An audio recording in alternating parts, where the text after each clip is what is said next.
The martyrdom of Joseph and Hyrum Smith was among the most tragic and defining moments in the history of the Church of Jesus Christ of Latter-day Saints, and it continues to reverberate deeply in the hearts and minds of Latter-day Saints around the world. Hyrum was 44 years old, and Joseph was 38 and a half when they were murdered in cold blood in Carthage Jail on June 27, 1844. Many have read the brief account of the events of that day, outlined in section 135 of the Doctrine and Covenants, and wondered what more there was to know about this poignant event in our history. Like, how did they come to be incarcerated in Carthage Jail in the first place? What were the charges against them? Who had motivations to kill Joseph Smith and why? Was Joseph betrayed at all by insiders, or was this entirely an outside job? Who were those in the mob who actually pulled the trigger, and were they ever brought to justice? On today's episode of Church History Matters, we begin a new series where we seek to begin pinning down answers to these and other related questions about this highly significant event. Specifically, we will take a close look today at what we know about some of the external factors, especially political ones, that led to the martyrdom. I'm Scott Woodward, a managing director at Scripture Central, and my co-host is Casey Griffiths, also a managing director at Scripture Central. And today, Casey and I dive into our first episode in this series about the martyrdom of Joseph and Hyrum Smith. Now let's get into it.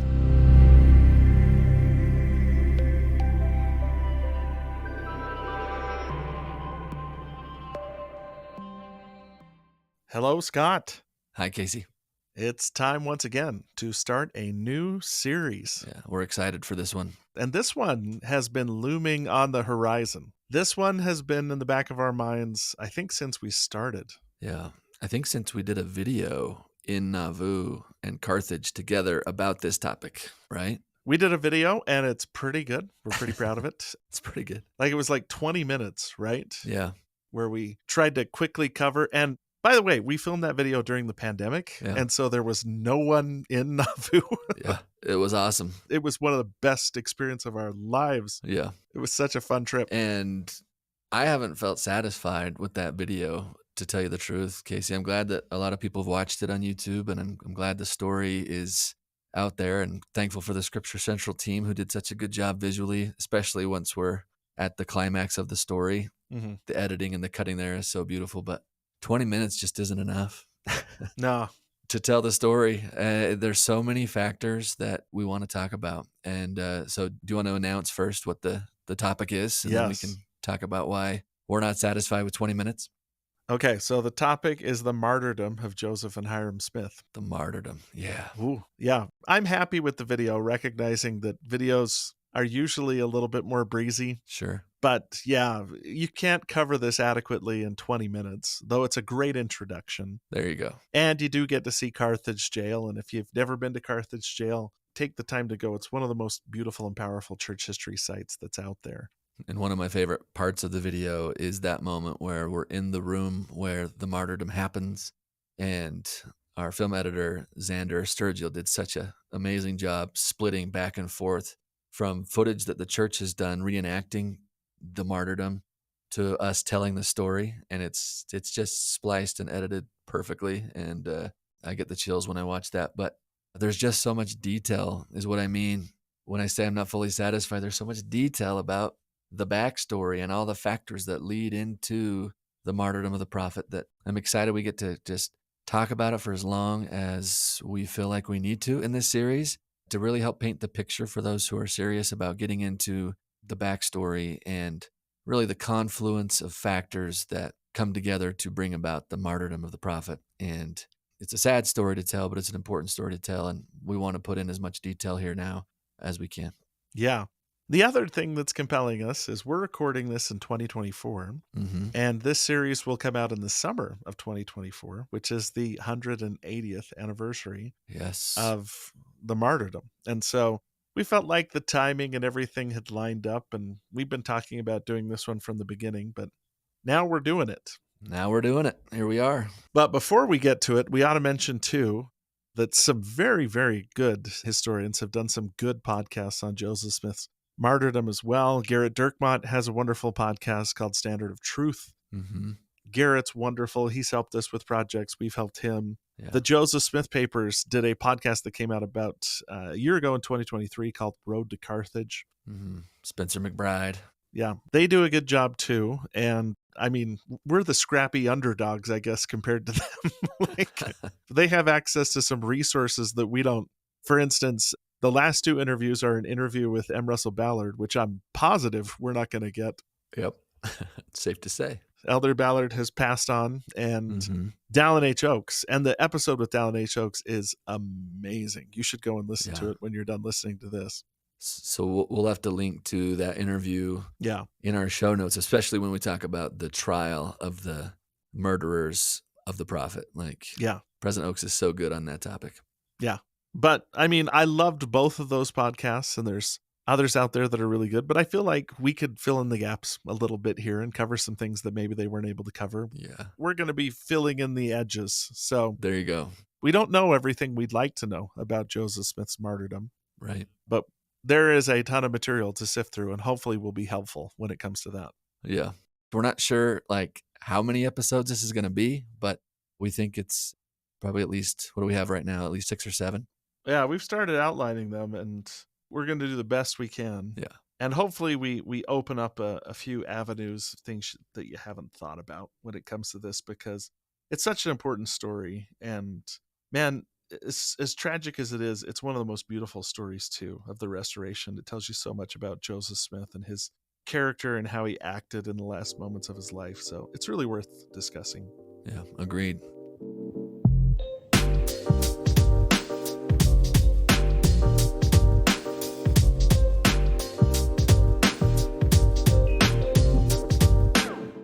So let's go back many years before the martyrdom, which takes place on June 27th, 1844. Okay, so that's what this is all building up to. Let's rewind, and I want to ask this question. Did it ever occur to Joseph Smith that he might not live a long life and die a natural death? And as we look in the sources, the answer seems to be definitely yes, that had occurred to Joseph Smith. In fact, if we look in his revelations, we find that as early as April 1829, the Lord himself had intimated to Joseph Smith that he may die a martyr's death. Let me read the passage. This is in Doctrine and Covenants 6, verse 29 and 30. And here's what the Lord says to Joseph and Oliver Cowdery, quote, "Verily, verily, I say unto you, if they," meaning the generation of Joseph Smith's time, "if they reject my words and this part of my gospel and ministry," meaning the Book of Mormon, "blessed are ye, for they can do no more unto you than unto me." Then he says, "And even if they do unto you, even as they have done unto me, blessed are ye, for you shall dwell with me in glory." Close quote. So I would nominate that as maybe the first documentable moment where it was intimated to Joseph Smith that he might die a martyr's death. Right. They might do to him what was done to Jesus Christ. And for the same reason, for trying to share my gospel and my ministry, the Lord says here, this part of my gospel and ministry would be the Book of Mormon and the work that then grows out of that. If they reject you for that, don't worry about it. The worst thing they can do to you is what they did to me. And if they do that to you, blessed are you, for you shall dwell with me in glory. So let's mark that 1829. How old is Joseph Smith in 1829? 1829, he'd be 23. He'd be 23 years old. Yeah. So at 23 years old, that prophecy is given. As we move forward, let's jump 10 years later, 1839. This time Joseph Smith is in Liberty Jail. One of the men he's in Liberty Jail with, named Lyman White, later recounted this. He said that while they were in jail together, Joseph told him that he, Joseph, would not live to see 40 years. But then Joseph told Lyman White to not speak of that until Joseph was dead. Joseph dies at 38 and a half years old. Yeah. So by Liberty Jail, Joseph has a more clear sense of the timing on this, which in the revelation he received in Liberty Jail, where the Lord says, "Thy days are known, and thy years shall not be numbered less. Therefore fear not what man can do, for God shall be with you forever and ever." That seems like an echo of that 1829 revelation. So 10 years later, 1839, Joseph is telling his fellow cellmate, Lyman White, I'm not going to live to be 40 years old. And the Lord is saying, thy days are known and they will not be numbered less. It's interesting also that as Joseph was being hauled off to Liberty Jail, Mother Smith, Lucy Smith, in her own recollections, talks about a revelation she received. She said that she received a promise that, quote, in 5 years, Joseph should have power over all his enemies, close quote. 5 years from 1839, which is 1844, right? And she didn't know exactly what that meant. She didn't think that meant his premature death. But when it occurred, she wrote, the time had elapsed and the promise was fulfilled. Joseph also told one of his plural wives, Lucy Walker, that he, quote, has the promise of life for 5 years if I listen to the voice of the Spirit. He told her that in Nauvoo, so I'm not sure if he meant he thought he had 5 more years or if he's telling her about the prompting he had in Liberty Jail. But be it as it may, there are these premonitions of martyrdom, Casey, right, in Joseph's life, starting early on when he's 23 years old, again when he's 33 years old in Liberty Jail, and then in Nauvoo, after 5 years, he felt like he's now living on borrowed time. Yeah. We also find in the accounts of many people in Nauvoo in the year 1844 talking about how Joseph seemed to have this urgency about him. He felt like something was about to happen in his life, because of which he wasn't going to be around to teach and instruct them. This is one of the reasons that he urgently starts to give the temple ordinances to his most trusted associates, even before the temple was fully constructed, right? Like he has this sense of urgency. And then when he died, people understood now why he was so urgent. So it's interesting to think through that little trail of what I, again, call premonitions of the martyrdom. Yeah, it does seem like in the final years and especially the final months, Joseph Smith is coming towards a sense of finality about his life. And there's counter evidence to that. There's even signs that when he was in Carthage Jail, he was hopeful that things were going to be resolved. I mean, his basic nature seems to have been really optimistic. But I also think that he gives enough hints that something big is going to change. And in several sources says, and it might be that they kill me. Yeah. But it seems like he does know this is coming. So there's premonitions, for sure. There's premonitions. Yeah. So if we were to ask, and maybe this is the big question of this series, okay, so what exactly led to the martyrdom of the prophet Joseph Smith, right? It's not an easy answer. It's not one episode in a podcast to respond to that question, right? What led to the martyrdom of the prophet Joseph Smith? Well, it's complicated. Yeah. So throughout this series, that's what we want to talk about is the confluence of factors, both external factors and internal factors that converged to bring about the martyrdom of the prophet Joseph Smith. Yeah. So where should we start today, Casey? Well, I mean, we've done a lot of back and forth, and there's internal and there's external factors. But if we're boiling it down quite simply to the people that are attacking the jail, that actually pull the triggers, that kill Joseph and Hyrum, we have to understand kind of the external setting. So there's external factors, internal factors, but the people that kill Joseph Smith and Hyrum Smith are very, very transparent about their motives for doing so. And it appears that their primary motive was political. Okay. So that's where we'll start today. We'll start with external factors and what we know about the people that killed Joseph Smith. Yeah. At least a few key players. Yeah. Okay. So we've got to set the scene a little bit here. And to set the scene, this all takes place in Hancock County, Illinois. This county that borders the Mississippi River. On the other side is Iowa. And it's where the saints essentially end up as refugees after they're forcibly evicted from their homes in Missouri. Yes, important context. This is a whole other episode, but the saints are forced from Missouri under an extermination order. And they end up as refugees primarily in Quincy, Illinois, which is still there. Illinois is a frontier state. It's full of settlers. It's also kind of a key swing state between the Democrats and the Whigs at the time. And Illinois, to their credit, is very, very generous to the saints at first. Like, first of all, what happened in Missouri was horrendous, and public opinion kind of turned against the Missourians during the time Joseph Smith was in Liberty Jail.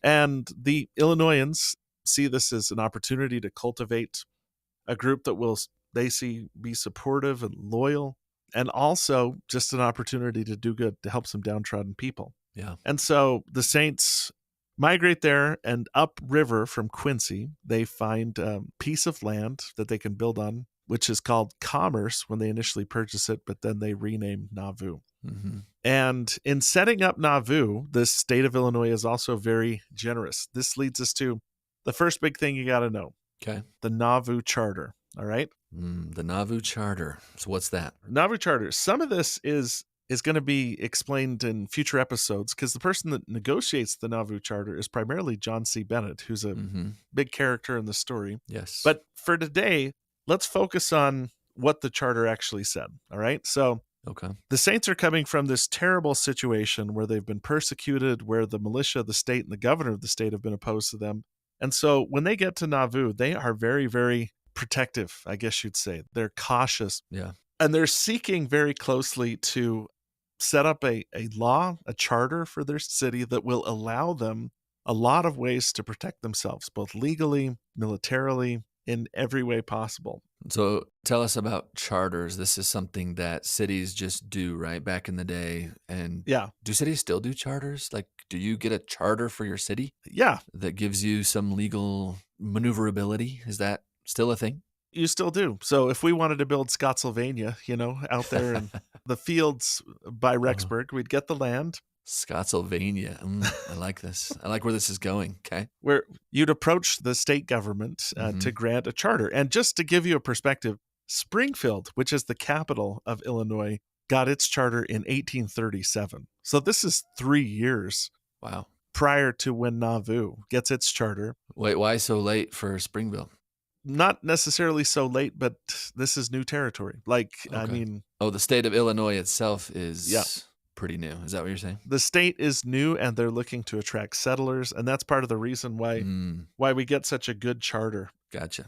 So, first of all, the provisions in the Nauvoo Charter were very similar to other provisions given back then. For instance, almost every city in Illinois had a militia, which today seems a little weird to us. Militia were like National Guard, but not exactly. The idea in the early American Republic was that instead of having a big military, which the founding fathers actually discouraged, every town would have a militia unit. And when the country was attacked, the militia would come together and you'd have a big army all of a sudden. But that also means that every town in Hancock County has their own kind of paramilitary organization. And this includes Nauvoo. Nauvoo has the Nauvoo Legion, which is one of the largest of the militias, not just in Illinois, but in the entire United States. So, okay, two things about that. So, first of all, that's one of the ways we got burned like crazy in Missouri, right? Like, we wanted militia help. Yeah. Here's this group of people being persecuted by mobs, and it turns out that many of the members of the mob also wear another hat called militia. Yeah. And so people in the militia were the very people that were persecuting the saints. And so when we moved to Illinois, we wanted the right to protect ourselves. Yeah. Legally. Yeah. Lawfully. Okay. Like, we sometimes use the term mob as a catch-all, but the group that attacked Hans Mill, for instance, were militia. They were from Livingston County. Yeah. They were part of this organization. Yeah. And then the second thing, isn't it true that in Illinois at this time, militias were typically done by county rather than by city? And so for the saints to ask for their own militia in the city was slightly unusual, but not unprecedented. Is that right? Not unprecedented. In fact, Glenn Leonard, who wrote a book on Nauvoo and is one of the experts, actually pointed out that about 80% of the Nauvoo Charter is very similar to other Illinois cities. Like, it followed this general pattern. But there were a few places where the Nauvoo Charter was unusual also. Okay. For instance, James L. Kimball is another historian that said, the passage of the Charter of Nauvoo gave the budding city a government within a government. With this charter, the saints possessed a city government whose ordinances needed only to be not repugnant to the Constitution of the United States or the state of Illinois. Not mentioned is any need to conform with other state laws or county regulations. And so that essentially means that the City Council of Nauvoo could pass ordinances that contradicted state law as long as those ordinances did not conflict with state or regional constitution.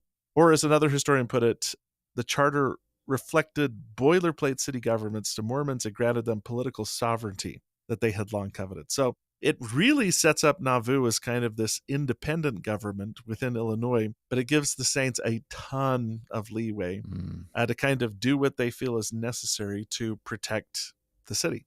So the government within the government. Yeah. As long as it's not repugnant to state or national constitutions, you can basically be autonomous. Yeah, yeah. So the Nauvoo Charter, for instance, gives them the right to have their own independent militia, which is going to become the Nauvoo Legion, to sponsor a university, to deal with conduct that was deemed a public nuisance. That's going to come up later on when the Nauvoo Expositor is published. They have a municipal court system with the power to grant writs of habeas corpus, to pass local marriage laws. And even though a lot of these are found in other city charters, the church essay on the Nauvoo Charter notes, Nauvoo's charter was the strongest and most complete of the charters granted by the state of Illinois. And all of these powers and many others proved useful to the saints in making Nauvoo a protected place of independence, religious worship, and self-government. So it gives the saints what they had been kind of seeking for, especially after what had happened in Missouri. So they were doubly motivated to have a really good, really tight, really protective charter for the city of Nauvoo in light of the events of Missouri. Yeah.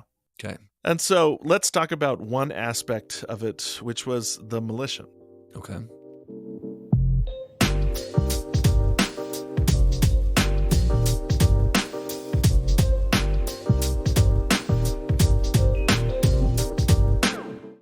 We talked about the Nauvoo Legion, which the Nauvoo Legion's going to exist even in Utah. The Nauvoo Legion fights a war against the U.S. Army in 1856 during the so-called Mormon War.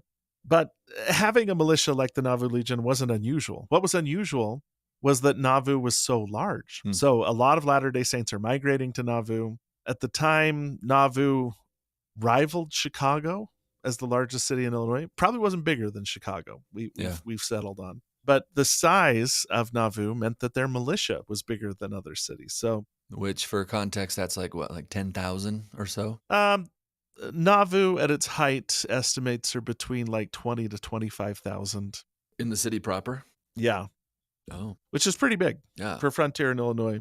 The Nauvoo Legion was probably about 2,500 people, which was significantly bigger than the other cities' militias.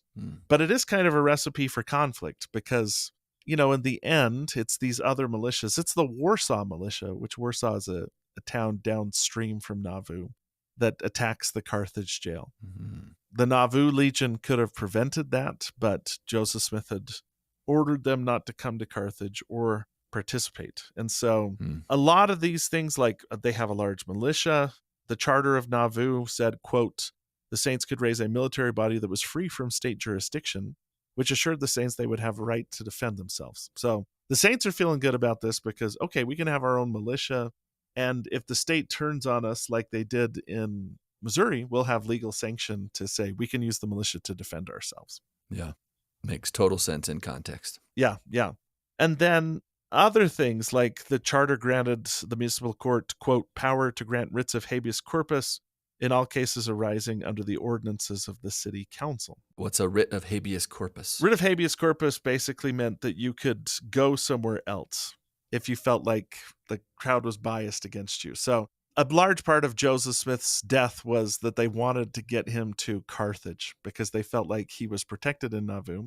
A writ of habeas corpus could say, we feel like we won't get a fair trial in Carthage, and so let's get a writ where we think we can get a fair trial. And Joseph Smith used this legal maneuver a lot of times to keep him in Nauvoo because he felt like if he left Nauvoo, it would be an unsafe situation. So this is a way to ensure that you can be tried in a non-toxic environment. You can invoke a writ of habeas corpus. Is that how it works? Yeah, essentially. Okay. So, to make a long story short, the Nauvoo Charter gives the saints a lot of independence, a lot of freedom. It's granted at the time when Illinois is really anxious to have the saints settle there. Yeah. And it gives them a lot of power to kind of protect themselves so that they feel safe and secure. But this power causes some people to be suspicious of the political influence of the saints. So amassing that kind of political power stirred up trouble. Yeah. With their neighbors. Yeah. That's the political situation. Illinois is really generous to the saints, grants them a lot of power. They can do what they need to do to protect themselves. But This causes the other cities in Hancock County, who have their own militias, to be suspicious of the power of the saints. And not just their political power, but Nauvoo is becoming the economic hub. It's becoming the social hub. It seems like if you want to get elected to political office in Hancock County, it's going to be difficult unless you're a Latter-day Saint, because so much of the population resides in Nauvoo. And so there's these other cities around, like Carthage, which was, I think, the county seat, wasn't it? And Warsaw and other places, which, unless they're friendly with the Latter-day Saints, are not going to have very many political opportunities, political options. They can get outvoted pretty quickly by the Latter-day Saints if they're on our bad side, essentially. Yeah, and it's not surprising that with the Saints' influence on the rise, what happens in Illinois mirrors what happens in other places, where people start to worry about these. They see them as religious zealots building a city that's increasing rapidly in population and influence, and that may take away their rights. Like in antebellum America before the Civil War, this wasn't entirely uncommon that you would have kind of a city versus city sort of conflict. And that leads us to probably the biggest opponent of the Saints outside of Nauvoo, which is Mr. Tom Sharp. Thomas C. Sharp. Thomas C. Sharp. What do we know about Thomas C. Sharp? Well, like I said earlier, we sometimes use the word mob to describe a mob attacked Carthage Jail, but there's not a huge mystery. It's not like it was some faceless mob of people that were so passionate that they just couldn't hold their feelings back and they showed up with their pitchforks and their torches. I mean, this was a planned assassination that takes place and is led primarily by the Warsaw Militia. So Warsaw is a town downriver from Nauvoo that also wants to become a political and commercial center. And Thomas Sharp is the editor of the Warsaw Signal, the main newspaper published in Warsaw. And it's pretty clear, in fact, by his own writings, that Sharp's motives for hating the Saints were mostly political. So he's kind of the ringleader of what eventually becomes the mob that kills Joseph Smith. Yeah, and I mean, in his newspaper, we'll show you this, but he openly calls for the death of Joseph and Hyrum Smith. Like, he flat out says, the statement has to be made with powder and ball. Yeah, we don't have time for conversations. Yeah, with 3 exclamation points, by the way, after the end of that. But it didn't start like that, right? We started on pretty friendly terms with Thomas Sharp, right? Yeah. Actually, when the Saints first arrive in the area, Sharp is kind of like everybody else, where he writes fairly positively. For instance, this is an excerpt from the Warsaw Signal. He wrote, "Whatever may be thought of the tenets of this sect, it is certainly an imposing spectacle to witness the moral power which in so short a period they have exerted. Already in obedience to this call, thousands have left their homes in Europe, and thousands are now preparing to leave and take up residence in a far distant land." And then he actually called the Saints a persecuted people and mentioned that he had been accused of being too partial towards them. So he's like, hey, I'm being accused of being their friend. And he writes this fairly nice editorial right when the Saints first arrive. So he's sympathetic. He's kind to us until he's not. Until he's not, yeah. What was the turning point on that? Well, he hadn't met Joseph Smith in person at this point, but Joseph Smith reads the editorial and sort of sees Sharp as a friend that they can make. They're looking for friends after they've settled in this new area. He invites Sharp to come to Nauvoo, witness a review of the Nauvoo Legion, even invites Sharp to have a big turkey dinner in his house. And he's thinking a lot of this will win Sharp over, but instead, this is the beginning of Thomas Sharp developing a deep hatred for the Saints. And it's clear from Sharp's own writings that what he's upset over is politics. He'll use things like plural marriage or the oddness of the Saints or say that they're un-American, but he openly fears the political power of the Saints. And it feels like this only gets worse in 1842. When he tasted it. Yeah. Personally. Yeah. So Sharp runs for office and he loses to William Smith, the prophet's younger brother. Yeah. Man, there's a lot to process with William Smith, but doesn't William win by like a landslide? Yeah, of all the Latter-day Saints who vote for him.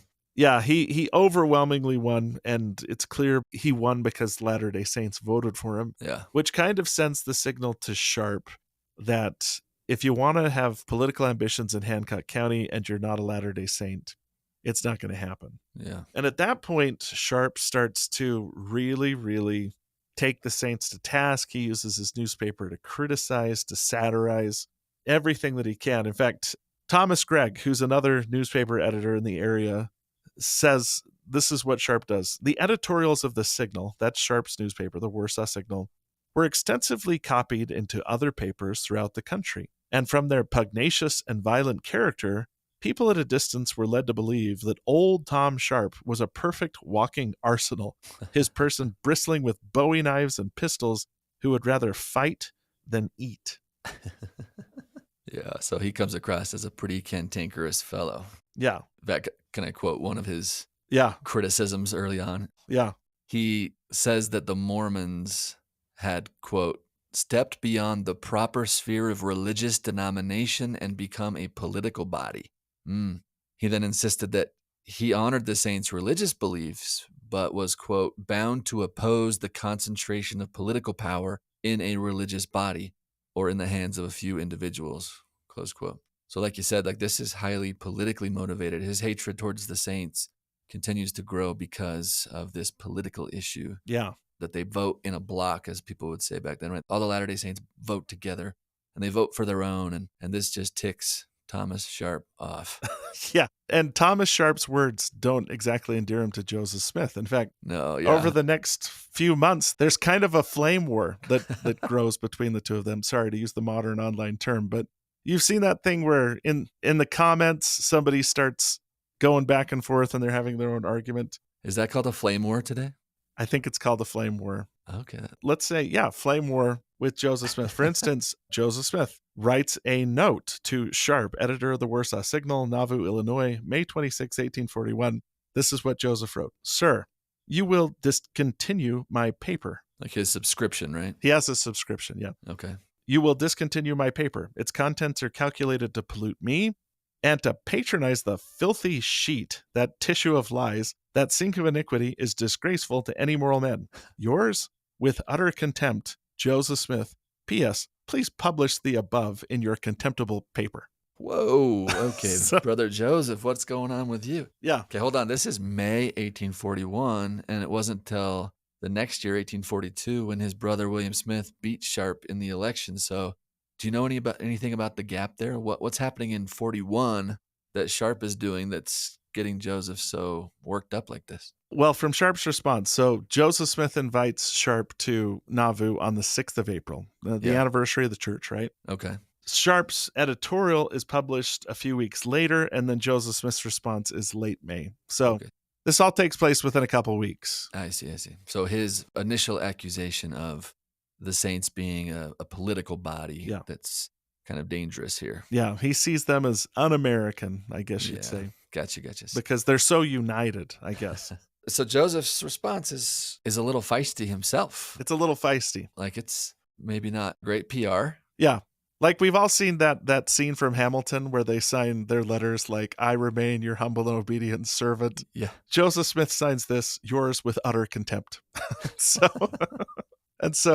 he's being pretty direct. And Sharp, by the way, actually publishes it in his newspaper, but his response is pretty cheeky. All caps, highly important, exclamation point, a new revelation from Joe Smith, the Mormon prophet. And then he writes the following. He says, just think, reader, after having been invited to Nauvoo on the 6th of April by the mayor of the city, after having ridden to the temple on that great day, in the presence of assembled thousands, by the side of the holy prophet, after supping with the prophet and eating heartily of his stall-fed turkey, he introduces one thing that bugs him, which is he saw the Nauvoo Legion and he thought the saints were militaristic. He goes on to write, how military these people are becoming. Everything they say or do seems to breathe a spirit of military tactics. Their prophet appears on all great occasions in his splendid regimental dress, signs his name Lieutenant General, and more titles are to be found in the Nauvoo Legion than any one book on military tactics can produce. Then he wrote, truly fighting must be part of the creed of these saints. And I mean, he's not incorrect. The Nauvoo Legion was huge. They often displayed the Nauvoo Legion as a way of kind of saying, hey, we have the means to protect ourselves. Don't mess with us. But he also isn't contextualizing any of this in that these are people that were just forcibly evicted under an extermination order from their former homes. So it makes sense that the saints would be interested in doing a show of strength so that what happens in Missouri doesn't happen again. Like, Sharp just isn't doing the work to kind of understand where they're coming from when he gets offended about this. Yeah. And he continues to lambast the prophet on political points. Yeah. Here's another one, for instance, that he wrote. He said, quote, "If Joe Smith is to control the majority of votes in our county, are we not in effect the subject of a despot? Might we not as well be serfs to the autocrat of Russia? We ask the independent citizens of this county and this state to wake up from their slumber, to put down this foul and unholy attempt to enslave them." Then he calls Mormonism, quote, "a power in league with the Prince of Darkness, not inferior to the Spanish Inquisition in its capacity for secrecy and intrigue." I mean, geez. Man, them's fighting words, right? Yes. Holy cow. He's feisty. Flame war is right. Flame war, back and forth between these two. Yeah, and I mean, part of it is Sharp is aware that this is probably good for his newspaper's circulation, too. Oh, yeah, because what's the phrase? Controversy sells. Yeah. If it bleeds, it leads. That's the old newspaper saying. Yeah.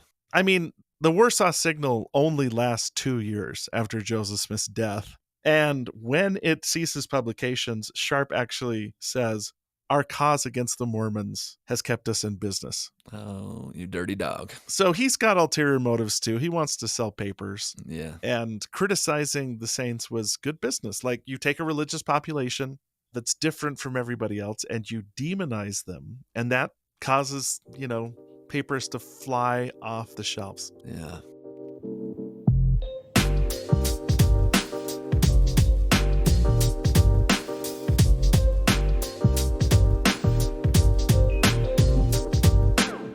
Now, unfortunately, the saints don't turn the other cheek. Turn the other cheek, per se. Especially young William Smith, who in April 1842 starts a newspaper called the Nauvoo Wasp. Wasp. Why Wasp? Is that white Anglo-Saxon Protestant wasp? No. I think Wasp is it's a little thing that will sting and irritate you.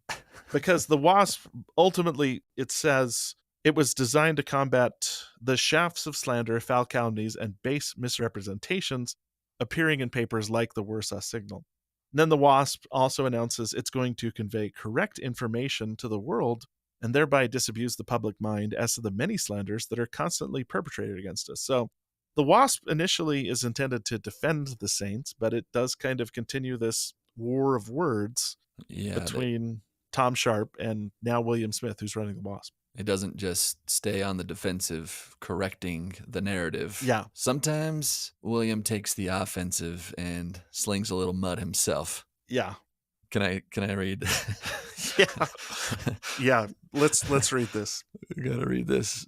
So here's what William publishes about Thomas Sharp. The headline is Noseology. About one, quote, Tom-Ass C Sharp. That's Tom-ASS in all caps, C Sharp. Mm-hmm. Okay, so this is the headline. Noseology about Tom-Ass C Sharp. Quote, "The length of his snout is said to be in exact proportion of 7-1 compared with his intellectual faculties, having upon its convex surface well-developed bumps." And then William says that Thomas Sharp's nose deformations betrayed many dark traits, including anti-Mormonativeness. Mormonativeness, yes. Anti-Mormonativeness. His bumpy nose portrays many dark traits like anti-Mormonativeness. That is good stuff. Yeah, that's slinging mud. He's fighting. He's not just defending the church. He's pushing Thomas Sharp's buttons. Yeah. Oh, William. The problem is he's trying to get down in the mud, and there's nobody muddier or dirtier than old Tom Sharp. So Tom Sharp writes back and says, "We have received the first number of a new 6x9, a new newspaper, recently started at Nauvoo, the Wasp." And then Sharp said, "Of the varmint itself, we have nothing to say further than that the title is a perfect misnomer If it had been called polecat, its name would have then corresponded perfectly with the character of its contents. I don't know what a polecat is. What's a polecat? A polecat is like a feral cat or something like Oh, that. okay. Like one of those cats that, wanders around the neighborhood and nobody owns it. Okay. That I used to see in Miami when I was a missionary. Anyway. Got it. Okay. Hi, sorry to interrupt, but I did a little fact checking on this point and found out that polecat actually means a weasel or a skunk. So by saying William Smith's newspaper ought to be called the Polecat, well, that tells me that Tom Sharp didn't have a very high opinion of it. Anyway, back to the conversation. He says, if it had been called polecat, its name would have then corresponded perfectly with the character of its contents. It is needless to inform our readers that we don't fight with such animals, nature having given them a decided advantage. So now Tom Sharp is like taking the high ground, saying, oh my gosh, they're attacking me, when he's sort of the person that starts it. Yeah. Now, Joseph Smith and other church leaders eventually realize that William is not helping the situation. Yeah. Need to rein that kid in. Yeah. So they end the WASP. They decide to start a new newspaper, which they were going to call the Dove of the West. Instead, they rename it the Nauvoo Neighbor, and Joseph appoints John Taylor, this staid, well-spoken Englishman, as the editor. But Tom Sharp thinks that the Saints are too powerful politically. He thinks that they're un-American, and he thinks that they're militant. And Tom Sharp, it's not exaggerating to say, is a murderer, okay? Mm-hmm. Tom Sharp is in Carthage Jail, brags that he's in Carthage Jail, and is one of the people indicted for the murder of Joseph and Hyrum Smith. He's not convicted, but he also had no problem saying, I did what had to be done that day. Yeah. I looked up his bio on the Joseph Smith papers, by the way, and after all this ended, he moved to Carthage and served in a number of things there, including principal of the high school. So, like, imagine your high school principal. Boy. Mine was a nice guy, but could be intimidating. Imagine if your high school was someone that had straight up murdered two people. How intimidating that would be. That's Tom Sharp. Okay, so Tom Sharp is definitely unequivocally complicit in the murder of Joseph Smith. And what we've just talked about is kind of the backstory as to why he grew that hatred against the Saints. Yeah. Okay. So all of this is based around politics. And the Saints do have a lot of influence, but they see it as necessary to protect themselves. Mm-hmm. Why does this come to a head in the spring of 1844 when Joseph Smith is killed? It's a presidential election year. Yeah. And Joseph Smith declares his candidacy for president of the United States in January of 1844. Whoa. Okay, that's big, right? Yeah. I mean, if you're old Tom Sharp, this is your worst fears coming true, that Joseph Smith is not only seeking to dominate the county, but from his perspective, seeking to dominate the country. And this just more ammunition for him, basically, to say that, what's up with these people? They should just mind their P's and Q's, but instead they're seeking power, and that irks him, and that leads towards him wanting Joseph Smith dead.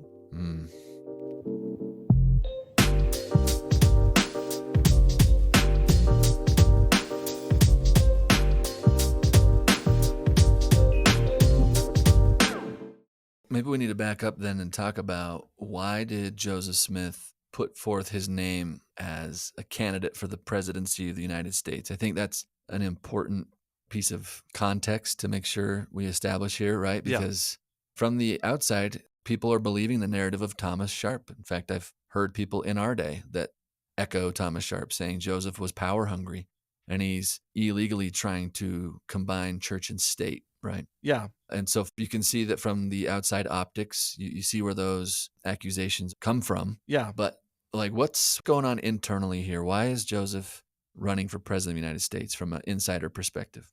Well, this needs to be contextualized too. Yeah. After what happened in Missouri, Joseph Smith goes to Washington, D.C. And he does so because the persecutors in Missouri were the state of Missouri. Like, it wasn't a bunch of ruffians. It wasn't a mob. The governor of the state issued an extermination order against the Saints. Yeah. And pre-Civil War America, the big conflict was, are the states the superior government, or is the federal government superior? Yeah. And so, I mean, if we had a conflict like what happened in Missouri, the federal government would intervene. Today. Yeah. They'd send in federal troops. Yeah. They'd say, hey, this is a conflict between different groups within a state. Let's send in neutral troops from outside and intervene. But pre-Civil War, that was a real tinderbox that Mm-hmm. most politicians didn't want to mess with. So Joseph goes, he spends several months in Washington, D.C., trying to meet with Martin Van Buren, who's president of the United States. Martin Van Buren, who, by the way, was known as the Little Magician because he was so good at manipulating everybody on each side, finally meets with Joseph Smith. And when Joseph Smith presents him with all this evidence, I mean, he literally brings a huge stack of written accounts of what happened to the Saints of Missouri. Martin Van Buren's answer is, gentlemen, your cause is just, but I can do nothing for you. If I were, I would lose the support of the state of Missouri. He doesn't want to lose their vote. Yeah. Oh, you dirty little politician. He doesn't want to mess with the system in order to support this religious minority that he sees as not significant enough for him to risk his political stature. And so Joseph Smith and the other leaders of the church are very disillusioned with the federal government and see the federal government as not being willing to enforce the Bill of Rights, religious freedom, and all those things that are promised, but that it seems like weren't working. So that causes Joseph Smith to be concerned of, will the federal government intervene if a situation like Missouri comes up again? Yeah, and then in 1843, in fact, November 4th, we have a record of this, that Joseph Smith writes letters to the presidential candidates of that upcoming election of 1844. We know who they are. They're John C. Calhoun, Lewis Cass, Richard Johnson, Henry Clay, and Martin Van Buren. And in each letter, he described the persecutions that the Mormons had suffered at the hands of the state of Missouri. And then he asked a very pointed question, quote, "What will be your rule of action relative to us as a people?" Close quote. Like, that's the question. Yep. And only Calhoun, Cass, and Clay actually responded to Joseph's letters, and they expressed little sympathy for the cause of the saints. And so it looks like with the runners for the presidency of the United States, they're not going to get any support from any one of them. And so that's a contextual piece to this puzzle. Yeah. So with no strong response from any of them promising to help him, the Quorum of the 12 nominates Joseph Smith to serve as candidate. Joseph Smith writes, "I would not have suffered my name to have been used by my friends on any wise as president of the United States or candidate for office if I and my friends could have the privilege of enjoying our religious and civil rights as American citizens." So in some ways, he's a protest candidate. He's saying the government doesn't actually protect the rights that it promises to. And so I'm running as a way of raise awareness, as a way to get people to know, and if I win, to help the government actually live up to the promises that it makes. Yeah. In fact, in that quote, he goes on, he says, "If I and my friends could have had the privilege of enjoying our religious and civil rights as American citizens, even those rights which the Constitution guarantees unto all her citizens alike," then he wouldn't have run. But then he says, "But this as a people, we have been denied from the beginning." Yeah. So yeah, he's running on the platform of religious liberty. And that context is pretty helpful to understand the motive of what he's running for. I like your phrase. He's a protest candidate. In some ways, maybe not hoping to win, but hoping to raise awareness of maybe the deficiencies of the government at that time to live out the promises of the Constitution and the Bill of Rights. Yeah. And we should mention, too, and we've mentioned before, the Joseph Smith platform, which is explained in a pamphlet published called "Views of the Powers and Policy of the Government of the United States" by General Joseph Smith of Nauvoo, Illinois. General, because he was a lieutenant general in the Nauvoo Legion, is radical. So he calls for prison reform. He wants to decrease the size of the House of Representatives. He wants to charter a national bank. Like, this goes back to what happened to them in Kirtland. He wants to expand, but do so with the consent of the Native Americans. You're talking about the expanding from sea to shining sea. Yeah. The manifest destiny. He's all for that if the Native Americans give their consent to not forcibly remove them. Yeah. I like that. And most radically, he's the first candidate for president of the United States, major candidate, that says we need to end slavery. Yeah. Through the sale of public lands and reducing the salary of members of Congress from $8 to $2 a day. And by the money saved in that way and by selling public lands, use that money to purchase slaves from their masters. Yeah. I know we've read this before, but this part of his platform bears repeating.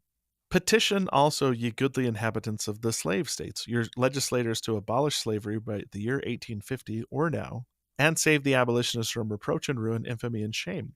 Pray Congress to pay every man a reasonable price for his slaves out of the surplus revenue arising from the sale of public lands and the deduction of pay from members of Congress. Now, that's not going to win him any friends in the political class. Yep. You can also see marks of Missouri in his platform, too. One of the things he proposes is that the U.S. president should have, quote, full power to send an army to suppress mobs without requiring the governor of a state to make that demand. Yeah. I mean, that's perfectly describing the Missouri dilemma, right? Yeah. He wants the president to be able to do what he hoped Martin Van Buren would have done for them. Yeah, it looks like a lot of his platform is basically suggesting that the federal government needs to step up and do its job. Yeah. Which is settle these intra-community conflicts within states, settle the question of slavery, take a more compassionate view to national expansion, all this stuff. Yeah. And again, it's a really, really progressive platform that close to a slave state, which is Missouri, is going to set off a lot of alarm bells to people. It's going to cause a lot of concern. Yeah. It also causes a couple other factors. Again, we don't know if Joseph Smith could have won. We don't know what his chances were winning. I think the Saints felt like, hey, if it's God's will, he could win. But the church does put a lot of effort into this. They call 300 church members to go on electioneering missions. Derek Sainsbury, a good friend of mine, has written a great book where he talks about the election missionaries. They start a newspaper in New York City called The Prophet, which covers Joseph Smith's candidacy and policy positions. And the situation in 1844 was pretty topsy-turvy when it comes to politics. John Tyler, who was the president after Van Buren, didn't get his party's nomination. So a lot of people felt like the presidential race was wide open. It was sort of unlikely that a candidate that was running outside of the two major political parties could win. But Joseph Smith also controls a key voting bloc in a swing state in a really, really tight presidential election.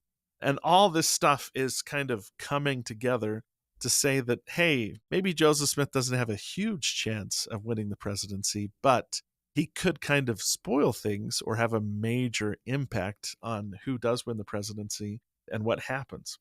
And so this does raise a lot of alarm bells for people that are already saying the Saints have too much political influence. To say now they could have influence on a national scale. That's going to really alarm people like old Tom Sharp. Yeah. And one source from that time says that Joseph's view on government was widely circulated and took like wildfire. It says that some were worried that if Joseph Smith did not get into the presidential chair this election, he would be sure to the next. And so that's interesting. As part of one of the conspiracies that begins to formulate around Joseph's assassination, there were some who were saying that if Illinois and Missouri would join together to kill Joseph, they would not be brought to justice for it. And this is part of the beginning of the conspiracy to take down the prophet. There was actually a fear that if he didn't get in to the presidential chair this time, he might next time. Yeah. I also want to say that from some documents, from some of Joseph's own words, we see that he had a sense that this could be very dangerous for him. Like this could actually lead to the end of his life. He says that explicitly. Let me share, for instance, one quote from him. He said, quote, "Persecution has rolled upon our heads from time to time from portions of the United States like peals of thunder because of our religion, and no portion of the government as yet has stepped forward for our relief. And in view of these things, I feel it my right and privilege to obtain what influence and power I can, lawfully, in the United States for the protection of injured innocents." Then he says this, "And if I lose my life in a good cause, I am willing to be sacrificed on the altar of virtue, righteousness, and truth, in maintaining the laws and constitution of the United States, if need be, for the general good of mankind." Why did Joseph Smith think this might cause him to lose his life in running for president of the United States to protect injured innocents? Well, whatever the reason, he was right. He was right, yeah. And again, there's a lot to explore when it comes to answering the question of why was Joseph Smith martyred. But if we're looking at the perspective of the people that attack the jail and kill Joseph Smith and Hyrum Smith, it's primarily political. That's what motivates Tom Sharp. Tom Sharp is the leader of the militia that attacks the jail. They're the ones pulling the trigger. Yeah. And I think a perfect summary of what we've talked about today, Casey, is in this quote from Dallin H. Oaks. This is in a book he wrote back in 1975 with a friend named Marvin S. Hill called Carthage Conspiracy. He said this, quote, "The murder of Joseph and Hyrum Smith at Carthage, Illinois, was not a spontaneous, impulsive act by a few personal enemies of the Mormon leaders, but a deliberate political assassination, committed or condoned by some of the leading citizens in Hancock County," close quote. This was a political assassination. Dang. Wow. I've been saying that for years, and I wonder if I just picked it up and forgot that I read it in President Oaks, but I thought I was like really being edgy. But now I know President Oaks has been making that argument since the 1970s. Yes. That it's not a mob action, it's a political assassination. Let's call it what it is. Let's call it what it is, a political assassination led by the leading citizens of Hancock County. And we've highlighted the major mover and shaker on the outside, Thomas Sharp. Yeah. Now, there is a lot to say about how Joseph got to Carthage and how he left this kind of protected environment that existed legally and militarily within Nauvoo. Yeah. We've set the stakes here. We know why the people that pulled the trigger wanted him dead, but there's also people that are colluding within the church to get him out of Nauvoo and into Carthage where he can be killed. And that's going to be what we explore in our next episode. Internal factors that lead to the death of Joseph Smith. Yeah. Okay. We'll see you next time. Thanks, Casey. All right. See you guys next time. Thank you for listening to this episode of Church History Matters. Next week, we take a close look at some of the key internal factors that led to the martyrdom, particularly those former members of the church who conspired to bring about the death of the prophet. Who were they, and what were their motivations? If you're enjoying Church History Matters, we'd appreciate it if you could take a moment to subscribe, rate, review, and comment on the podcast. That makes us easier to find. Today's episode was produced by Scott Woodward and edited by Nick Galletti and Scott Woodward, with show notes and transcript by Gabe Davis. Church History Matters is a podcast of Scripture Central, a nonprofit which exists to help build enduring faith in Jesus Christ by making Latter-day Saint Scripture and church history accessible, comprehensible, and defensible to people everywhere.